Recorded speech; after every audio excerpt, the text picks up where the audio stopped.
بنورنا الدنيا وننشر في الفضاء أملا ونعلي عزم همتنا فمن طلب العلا وصل.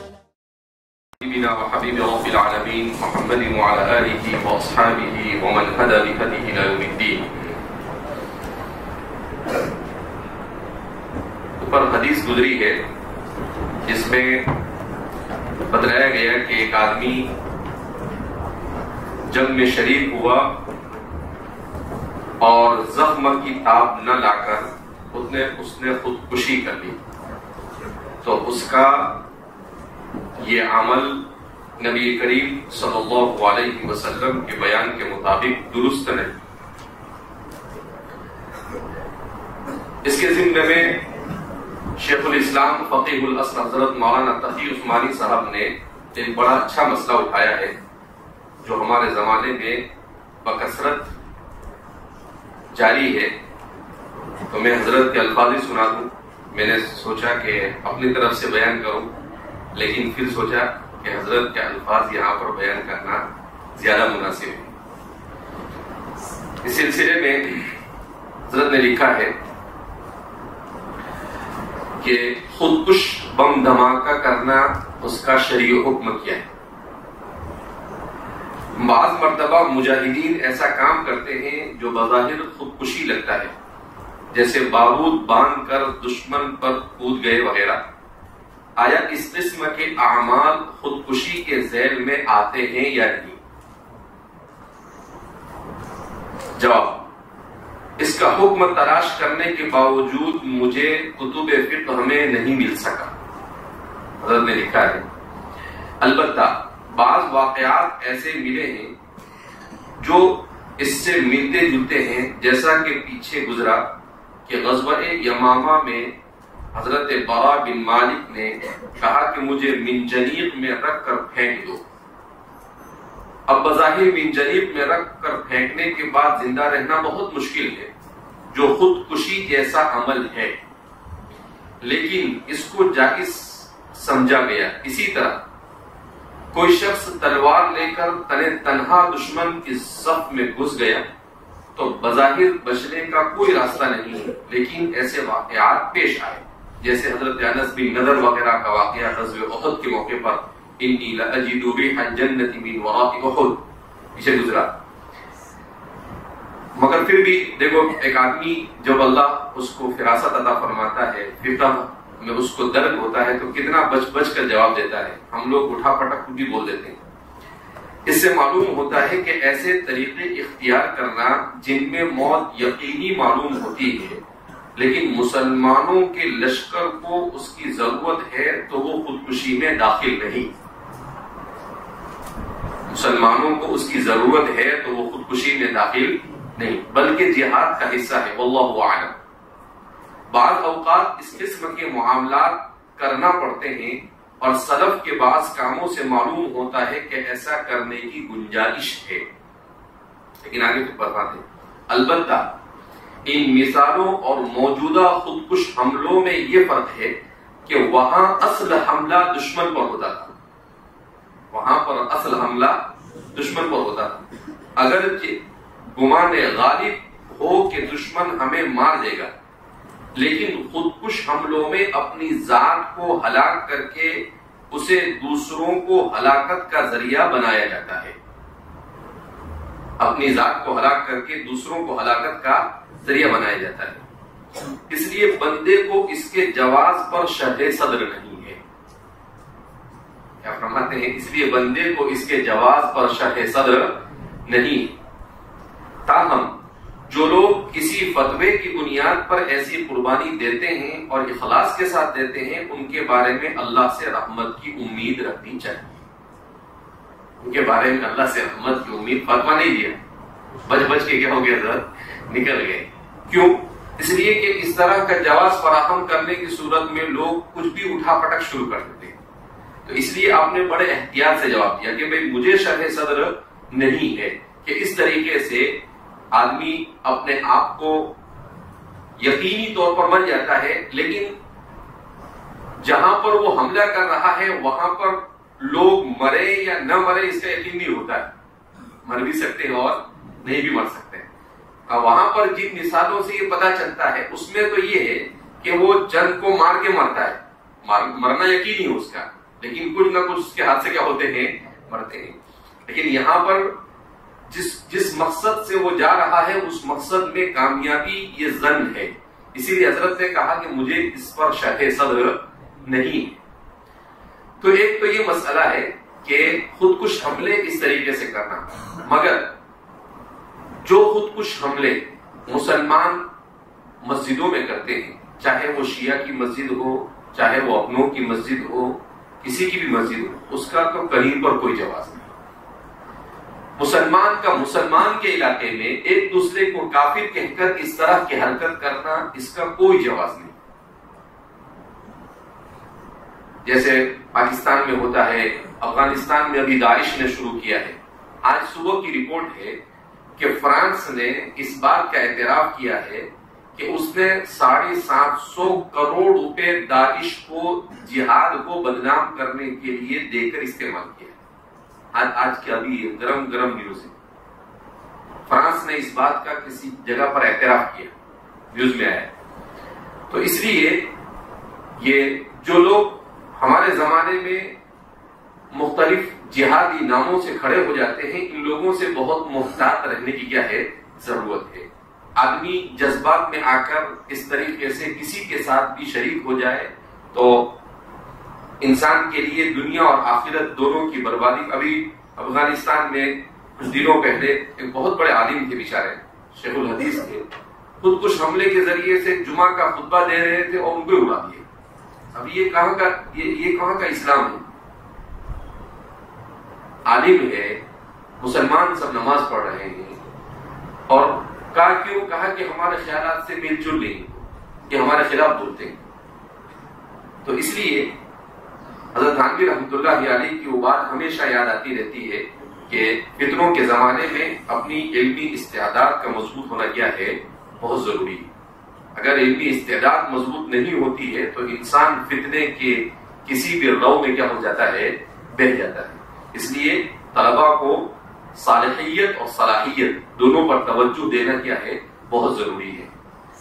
ایک طرف تو اس طرح کے فتنے ہیں, دوسری طرف فکری الغار ہے. اسی لیے ہم نے انشاءاللہ ارادہ کیا ہے اس ہفتے سے کہ افتاء اور دورے اور انگریزی کے شعبے کے طلباء کے سامنے فکری میدان میں کس طرح سے کام کیا جائے, دعوت کا میدان میں کیسے کام کیا جائے, امت کے حالات سے واقف ہو کر امت کو کس طرح سے لے کر چلنا, یہ ایک عالم کس طرح سے اسے انجام دے, اور اس وقت کے حالات میں کس طرح سے کام کرنے کی ضرورت ہے. ان چیزوں پر مختلف محاضرات کا انشاءاللہ میں نے ارادہ کیا ہے کہ اس کو پریزنٹیشن کے انداز میں چند چیزیں جمع کر آپ کے سامنے پیش کیا جائے گا. اللہ رب العزت ہمیں اخلاص کے ساتھ کرنے کی توفیق مرحمت فرمائے. بہرحال یہ کتاب اس دن رہ گئی, اس لیے اچانک مجھے آج یاد آیا تو میں نے کہا کہ اس میں سے آپ کو سنا دوں کہ خودکش حملوں کے سلسلے میں حضرت نے لکھا ہے کہ مجھے اس میں شرح صدر نہیں. باب اللہوی بالحراب ونحویہا, یہ باب نیزہ اور اس جیسی چیز سے کھیلنے کے بیان میں, جس کو یوں بھی کہہ سکتے ہیں پریکٹس کرنے کے بیان میں. اللہ کا ترجمہ کیا کر سکتے ہیں, پریکٹس کرنا. وبه قال حدثنا ابراهيم بن موسى قال اخبرنا هشام عن معمر عن الزهري عن ابن المسيب سعيد بن المسيب مراد عن ابي هريره رضي الله عنه وعنهم اجمعين قال بين الحبشة يلعبون عند النبي صلى الله عليه وسلم بحرابهم دخل عمر فأهوى إلى الحصى فحاصبهم بها فقال دعهم يا عمر. وزاد علي حدثنا عبد الرزاق أخبرنا معمر في المسجد.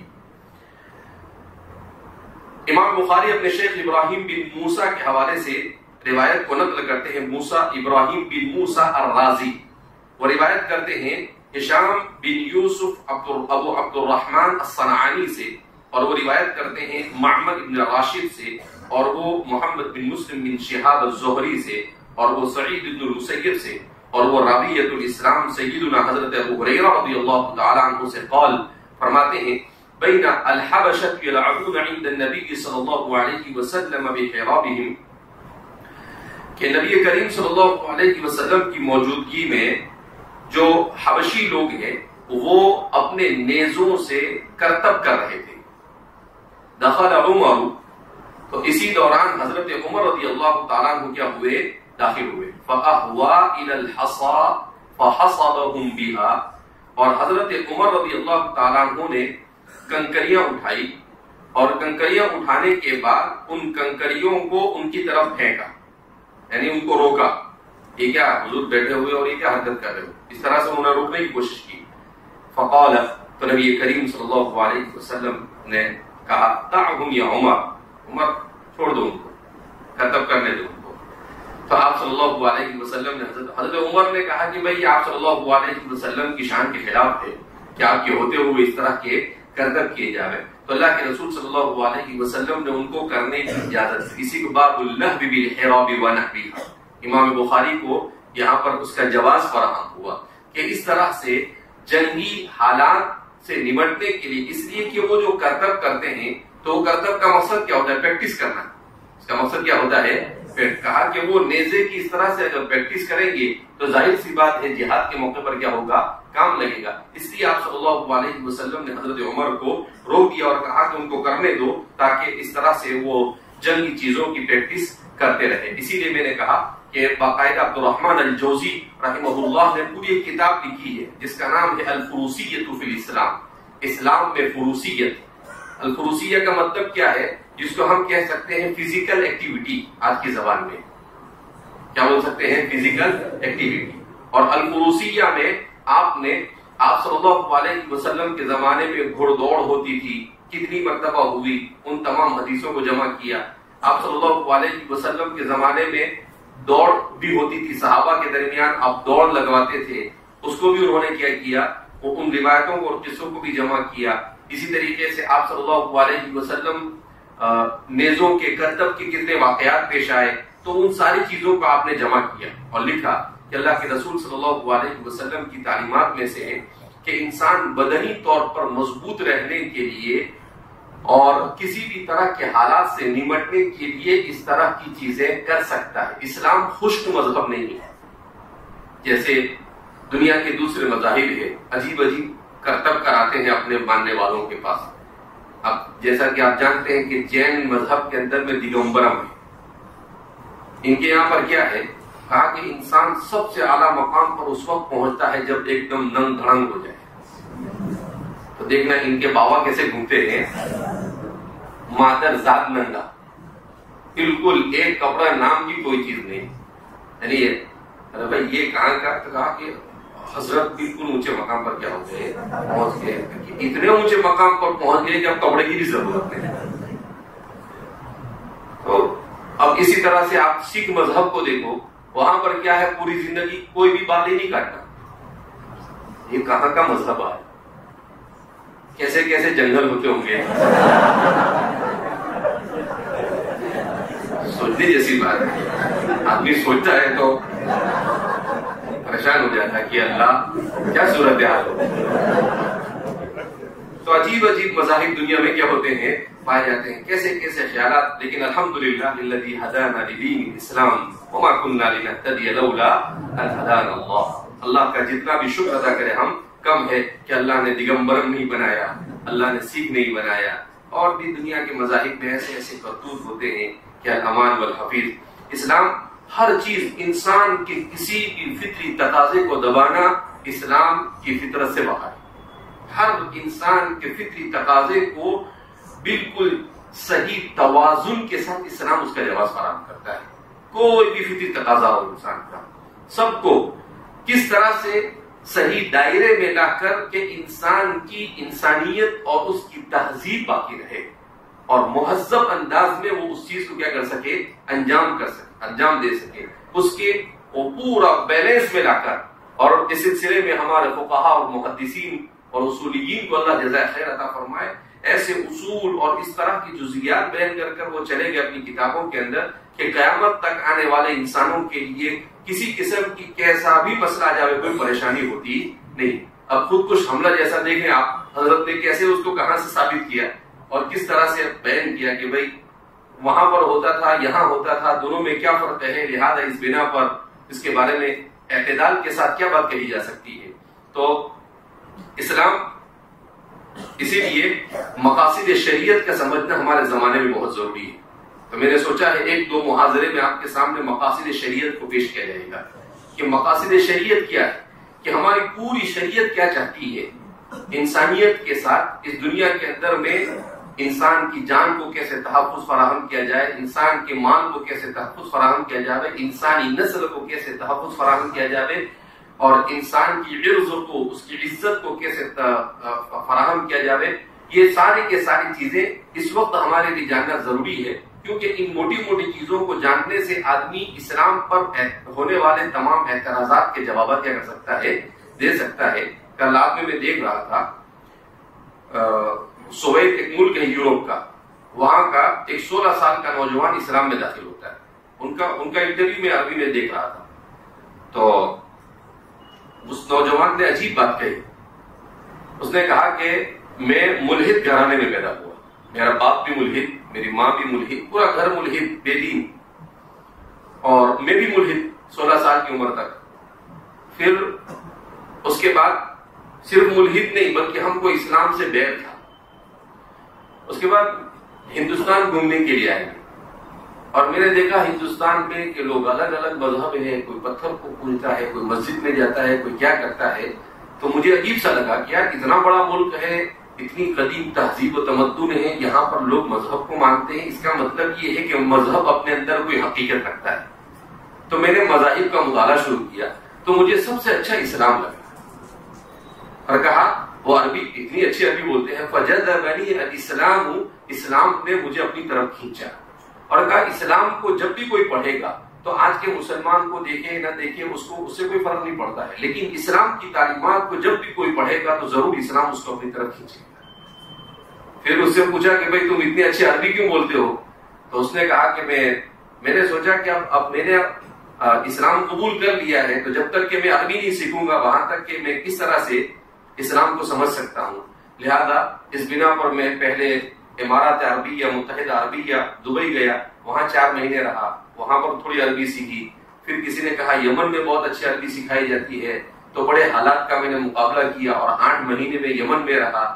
پھر اس کے بعد مجھے وہاں پر رہ کر مجھے اچھی عربی آ گئی، تو پھر وہاں سے میں مدینہ منورہ میں اپلائی ہوا، اور مدینہ یونیورسٹی کے اندر میں نے بیکلوریوس کیا، بی اے کیا اسلامک اسٹڈیز میں، اور ایم اے کیا، اور اس وقت میرا پی ایچ ڈی مکمل ہوا ہے عربی میں۔ پی ایچ ڈی کس نے مکمل کیا؟ اس نے عربی میں۔ اور کتنا اچھا موضوع اس نے جو منتخب کیا، 3 جلدوں میں ان کی کتاب چھپی ہے، آج ہی میں نے پڑھا اس کو، کہ انہوں نے کہا ردود علماء الغرب علی الالحاد، کہ مغرب کے جو سائنسداں ہیں وہ لوگ الحاد کے اوپر کس طرح سے رد کرتے ہیں۔ اس موضوع پر میں نے پی ایچ ڈی کیا ہے عربی میں۔ کتنی جلدوں میں؟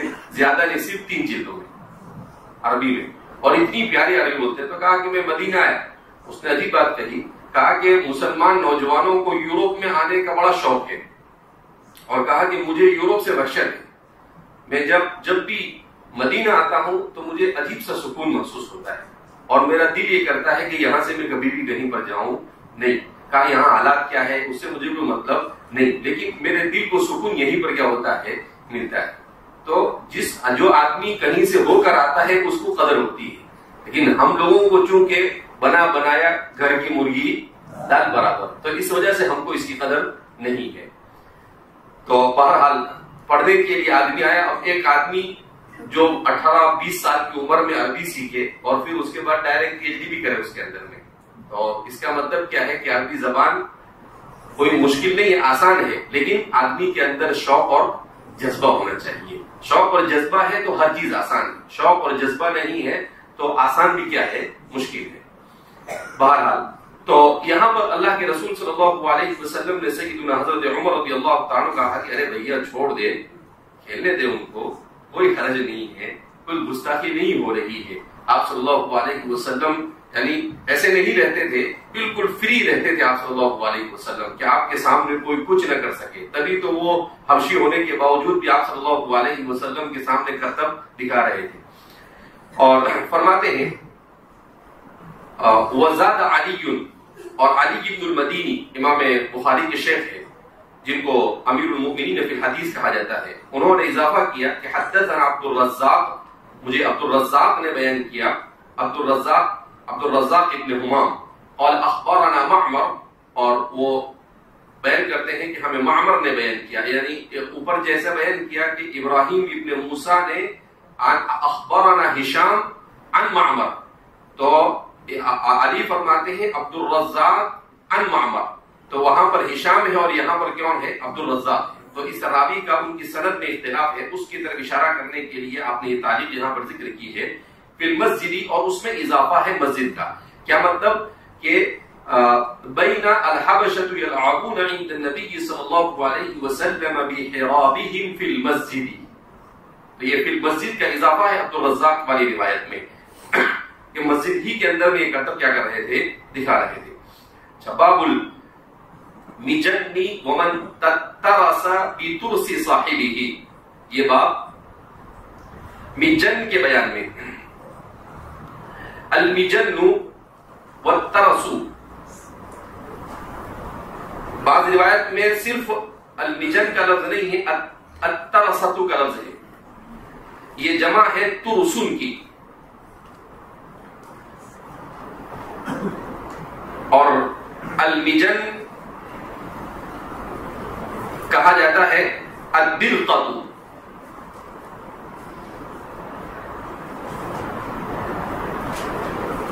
کیا مطلب کہ دو چیزیں، ایک تو تلوار کے وار سے بچنے کے لیے درع پہنتے تھے، اس کو کیا کہتے ہیں؟ مجن، اور دوسرا تیروں کو اپنے اوپر آنے سے روکنے کے لیے ڈھال کو رکھتے تھے، اس کو کیا کہتے تھے؟ التترس، اس کو کیا کہتے تھے؟ تو فرماتے ہیں کہ اس طرح سے ان چیزوں کو اپنے ساتھ میں جہاد میں لینا درست ہے یا نہیں؟ ظاہر سی بات ہے درست ہوگا، اس لیے کہ آدمی مقابلہ کر رہا ہے، اب اگر ان چیزوں کی اجازت فراہم نہ کی جائے تو ظاہر سی بات ہے کیسے مقابلہ کر سکتا ہے؟ وبه قال حدثنا احمد بن محمد قال اخبرنا عبد الله قال اخبرنا الاوزاعي عن اسحاق بن عبد الله بن ابي طلحه عن انس بن مالك رضي الله عنه وعنهم اجمعين قال كان ابو طلحه يتترس مع النبي صلى الله عليه وسلم بترس واحد، وكان ابو طلحه حسن الرمي فكان اذا رمى تشرف النبي فينظر الى موضع نبله۔ کیا فرماتے ہیں؟ اپنے استاد احمد بن محمد الخزاعی المروزی کے حوالے سے، اور وہ روایت کرتے ہیں عبداللہ ابن المبارک المروزی کے حوالے سے، اور وہ روایت کرتے ہیں اخبرنا الاوزاعی عبد الرحمن بن عمرو الاوزاعی، امام اوزاعی مشہور ائمہ میں سے ہے، ان کا فقہ اور ان کی فقہ ملک کے شام میں ان کی زندگی میں جاری ہوئی، مگر بعد میں چل کر فقہ حنفی میں ضم ہوئی۔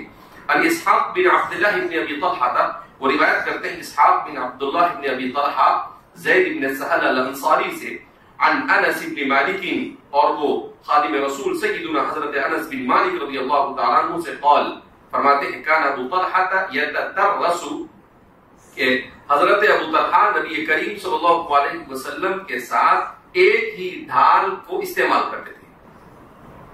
وکان ابو طلحہ حسن الرمی، اور ابو طلحہ یہ بہترین تیر انداز تھے۔ وکان اذا رمى، جب وہ تیر پھینکتے تھے تو اللہ کے رسول صلی اللہ علیہ وسلم اونچے ہو کر دیکھتے تھے کہ برابر جگہ پر جا کر لگا یا نہیں لگا، تو فرماتے ہیں کہ فَيَنْظُرُ إِلَى مَوْقِعِ نَبْلِهِ، کہ وہ کہاں جا کر لگا، صحیح جگہ پر نشانے پر لگا یا نہیں لگا۔ تو حضرات صحابہ میں حضرت سعد بن ابی وقاص ہے اور حضرت ابو طلحہ، یہ سب ماہرین تھے کس کے؟ تیر اندازی کے، بڑے تیر انداز تھے۔ تو حضرت ابو طلحہ بڑے تیر انداز، تو فرماتے ہیں کہ وہ ایسے ڈھال لیتے تھے، اس کے پیچھے اللہ کے رسول بھی ہوتے تھے اور وہ بھی ہوتے تھے۔ غالباً حضرت یہ احد کا واقعہ ہے، اس لیے کہ اللہ کے رسول صلی اللہ علیہ وسلم نے احد کے بارے میں بیان کیا، یوم احد یوم طلحہ، یوم احد یوم طلحہ، کہ یوم احد یوم طلحہ ہے، کیونکہ انہوں نے اللہ کے رسول صلی اللہ علیہ وسلم کی حفاظت میں سب سے بڑا رول ادا کیا تھا۔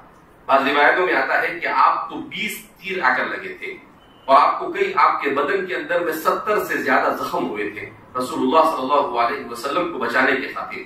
تو اس سے امام بخاری کو کیا ملا؟ یتدرس مع النبی بترس واحد، یہ ہے ترجمہ الباب کہ بھائی یہاں سے یہ پتہ چلا کہ اس طرح سے ڈھال وغیرہ چیزیں کیا کر سکتے ہیں، استعمال کر سکتے ہیں. وبه قال حدثنا سعيد بن عفيل قال حدثنا يعقوب بن عبد الرحمن عن ابي حازم عن سهل بن سعد رضي الله عنه وعنهم اجمعين قال لما كسرت بيضة النبي صلى الله عليه وسلم على رأسه وأدمي وجهه وكسرت رباعيته وكان علي يختلف بالماء في المجن وكانت فاطمة تغسله فلما رأت الدم يزيد على الماء كسرة عمدت إلى حصير فأحرقتها فألصقتها على جرحه فرق الدم. اب اللہ کے رسول صلی اللہ علیہ وسلم غزوہ احد کے موقع پر زخمی ہو گئے تھے، اس کے واقعے کو بیان کر رہے ہیں. حضرت سہل بن سعد الساعدی رضی اللہ تعالیٰ عنہ بڑے پیارے صحابی ہیں، قال وہ فرماتے ہیں لما كسرت بيضة النبي صلی اللہ علیہ وسلم على رأسه وأدمي وجهه، کہ جب نبی کریم صلی اللہ علیہ وسلم کے البیضہ ٹوٹ گئی، کیا مطلب؟ آپ صلی اللہ علیہ وسلم نے سر میں جو ٹوپی پہن رکھی تھی، لوہے کی ٹوپی سر میں پہنتے تھے، اس کو البیضہ کہا جاتا ہے. اسی لیے لکھا ہے ما يلبسه المحارب على الرأس، اپنے سر کے اوپر جو لوہے کی ٹوپی پہنتے تھے تاکہ سر میں کوئی چیز، یعنی جیسے آج کے زمانے میں اسکوٹر پر ہیلمٹ پہنتے ہیں تو اس زمانے میں اپنے سر کو بچانے کے لیے جو ٹوپی پہنتے تھے یہ اس زمانے کا ہیلمٹ ہے، البیضہ. تو وكان الذي كسر عتبة بن ابي وقاص، عتبہ ابن ابی وقاص نے اسے زور سے مار کر توڑ دیا تھا. تو فرماتے ہیں وہ ادمی وجہہ، جس سے نبی کریم صلی اللہ علیہ وسلم کا چہرہ زخمی ہو گیا، خون ہو گیا، یعنی اس سے چہرے سے خون نکلنے لگا. اللہ کے رسول صلی اللہ علیہ وسلم نے اس موقع پر یہ بھی کہا تھا کہ کیف یصلح قوم، کہ وہ قوم کیسے کامیاب ہو سکتی ہے جو اپنے نبی کو زخمی کرے. فرماتے ہیں وَكُسِرَتْ رَبَاعِيَتُهُ، اور آپ کے رباعی یعنی آپ کے سامنے کے جو دانت وہ کیا ہو گئے؟ ٹوٹ گئے. وَكَانَ عَلِيٌّ يَخْتَلِفُ بِالْمَاءِ فِي الْمِجَنِّ، حضرت علی رضی اللہ تعالیٰ عنہ مجن میں پانی لے کر آتے تھے. وَكَانَتْ فَاطِمَةُ تَغْسِلُهَا، اور حضرت فاطمہ یہ اللہ کے رسول کے چہرے سے جو خون بہ رہا تھا اس کو کیا کرتی تھی؟ دھو رہی تھی. فَلَمَّا رَأَتِ الدَّمَ يَزِيدُ عَلَى الْمَاءِ، جب حضرت فاطمہ نے دیکھا کہ خون زیادہ ہے، پانی الدم یزید علی الماء، کہ پانی سے زیادہ خون نظر آ رہا ہے، کسرۃ عمدت الی حصیر، تو پھر انہوں نے حصیر کا ارادہ کیا. حصیر کس کو کہتے ہیں؟ ٹاٹ. تو انہوں نے ٹاٹ کو لیا، فاحرقتها، اسے جلایا، فالصقتها علی جرحه، تو آپ اور اسے آپ صلی اللہ علیہ وسلم کے زخم پر رکھ دیا. فرق الدم، تو خون بند ہو گیا. فرق الدم، تو خون نکلنا کیا ہو گیا؟ بند. کیونکہ اس زمانے میں ایمرجنسی ایڈ یہی تھی. اس زمانے کی ایمرجنسی ایڈ کیا تھی؟ کیا مطلب؟ ہمارے ہوتا ہے نا اسکوٹر وغیرہ ہوتا ہے تو ایمرجنسی ایڈ چھوٹا سا ڈبہ رکھتے ہیں کہ بھئی اچانک زخمی ہو گئے تو فوراً آدمی کیا کرے. تو اس زمانے کی ایمرجنسی ایڈ یہ تھی کہ اگر کسی کو بہت کثرت سے خون بہتا تھا تو کثرت سے خون کو روکنے کا طریقہ کیا تو وہ لوگ کیا کرتے تھے؟ ٹاٹ جو ہوتا تھا اس کو جلاتے تھے، اور جلانے کے بعد اس کا جو جلا ہوا ہوتا تھا اس کو جہاں سے خون نکلتا تھا اس پر کیا کر دیتے تھے؟ رکھ دیتے تھے. تو اس پر رکھ دینے کی وجہ سے وہ خون کیا ہو جاتا تھا؟ رک جاتا تھا، بند ہو جاتا تھا. تو آپ صلی اللہ علیہ وسلم کے زخم کا اس طرح سے علاج کیا گیا. تو امام بخاری یہاں پر المجن کی وجہ سے یہاں پر اس حدیث کو لے کر آئے. بہرحال رسول اللہ صلی اللہ علیہ وسلم زخمی ہوئے اور آپ صلی اللہ علیہ وسلم کے دانت بھی ٹوٹے، اور آپ صلی اللہ علیہ وسلم کے سر میں بہت سخت چوٹ لگی، اس لیے کہ وہ لوہے کی ہوتی ہے، اس کا ٹوٹ جانا اس کا مطلب یہ ہے کہ سر کا زخمی ہونا. تو آپ صلی اللہ علیہ وسلم کو سخت زخمی ہوئے، اور آپ صلی اللہ علیہ وسلم کو صحابہ نے بڑی مشکل سے بچا کر صحابہ آپ صلی اللہ علیہ وسلم کو لے گئے اور آپ کا علاج کیا. غزوہ احد جب حضرات صحابہ حضور صلی اللہ علیہ وسلم کو زخمی حالت میں لے کر جانے لگے تو غزوہ احد نے آپ کے لیے راستہ بنایا. فرماتے ہیں کہ ایک جگہ سے میں نے بھی دیکھا ہے وہ جگہ ایسا احد پہاڑ باقاعدہ وہاں سے کیا ہو گیا ایک راستہ بنا تھا ٹوٹتا جاتا ہے اور پھر صحابہ ان سے لے گئے اور پھر پیچھے کی طرف گئے تو وہاں پر آپ صلی اللہ علیہ وسلم کی ایک چھوٹی سی غار جیسی بنی ہوئی تھی وہاں پر حضور کو لٹا دیا گیا اور وہاں پر آپ صلی اللہ علیہ وسلم کا علاج کیا گیا تھا جو حضرت فاطمہ نے یہاں پر ذکر کیا ہے. تو اتفاق سے ہمارے استاد ہے، پہلے یہاں جامعہ میں پڑھاتے تھے، ابھی مدینہ میں رہتے ہیں، مولانا داؤد صاحب گجرات کے، وہ ہم کو تجوید پڑھاتے تھے جب ہم پڑھتے تھے. تو ایک مرتبہ انہوں نے کہا کہ آج میں آپ کو ایک ایسی جگہ پر لے جاتا ہوں جہاں پر کوئی جاتا نہیں. میں نے کہا چلو چلتے ہیں.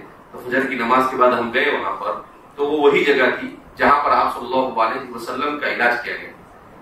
تو جب آدمی وہاں پر بیٹھتا ہے تو ایسا محسوس ہوتا ہے جیسے کہ کسی ڈینٹل کے پاس پہنچ کر اس کی کرسی پر بیٹھا ہے. تو وہ صحابہ کے علاج کی سہولت کے لیے وہ پہاڑ نے اپنی شکل کو ایسے ہی بنا دیا جیسے ڈینٹل کی کرسی. تو میں پہلے تو بڑا ڈر سا لگا کہ جس جگہ پر اللہ کے رسول صلی اللہ علیہ وسلم تشریف فرما وہاں پر ہم جیسے لوگ کیسے بیٹھے. لیکن پھر بھی برکت کی نیت سے تھوڑا سا ہم لوگ بیٹھے وہاں پر. تو وہاں پر ایسے بالکل ایسا لگتا ہے آدمی کو جیسے کہ کسی دانت والے کے پاس پورا اسی انداز میں وہ کرسی نے کیا کیا ہے، شیپ اختیار کر لیا ہے. تو اللہ کے رسول صلی اللہ علیہ وسلم کو بڑی تکلیف ہوئی تھی، مگر اس کے باوجود بھی آپ صلی اللہ علیہ وسلم نے اپنی امت کے لیے ہلاکت کی یا ان کی گمراہی کی کوئی دعا نہیں کی. حضور نے یہ کہا کہ بھائی یہ نادان ہے، نہیں سمجھتے ہیں، انہوں نے ابھی پہچانا نہیں کہ نبی کون ہوتا ہے.